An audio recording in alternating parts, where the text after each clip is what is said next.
नमस्कार भक्तजनों, आज हम आपके लिए नवरात्रि के तीसरे दिन की कथा लेकर आए हैं। तीसरे दिन माता चंद्रघंटा की पूजा की जाती है और माता चंद्रघंटा नौ दुर्गा का ही तीसरा स्वरूप है। माता चंद्रघंटा सभी अस्त्रों शस्त्रों से सुशोभित सिंह पर सवार हैं। चलिए माता चंद्रघंटा की पौराणिक कथा शुरू करते हैं। पुराने समय में असुरों और देवताओं के बीच युद्ध हो रहा था और इस युद्ध में महिषासुर जीत जाता है और वह स्वर्गलोक जाकर इंद्र को उनके सिंहासन से हटाकर स्वर्गलोक पर कब्जा कर लेता है और सभी देवी देवताओं को स्वर्ग से निकाल देता है। चंद्रदेव, सूर्यदेव, वायु, अग्नि और इंद्र समेत सभी को स्वर्ग से निकाल देता है। सभी देवता परेशान होकर त्रिदेवों के पास जाते हैं, ब्रह्मा, विष्णु, महेश, और उनको सारी बात बताते हैं और कहते हैं कि महिषासुर के आतंक के कारण पृथ्वीवासी और स्वर्ग लोग सब परेशान हैं, सबका जीना मुश्किल हो गया है।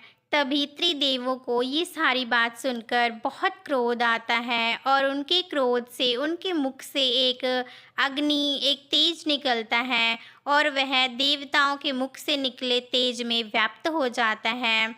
ये तेज दसों दिशाओं में व्याप्त होने के कारण यहाँ से एक कन्या उत्पन्न होती है। सभी देवतागण उस कन्या को सभी अस्त्र शस्त्रों से सुशोभित कर उसी सिंह की सवारी देते हैं और माता चंद्रघंटा को युद्ध क्षेत्र में भेजते हैं। माता चंद्रघंटा युद्ध क्षेत्र में जाती हैं। माता चंद्रघंटा, माँ चंडी का ये विशाल रूप देखकर महिषासुर भयभीत हो जाता है और अपनी सेना को माता पर धावा बोलने के लिए कहता है।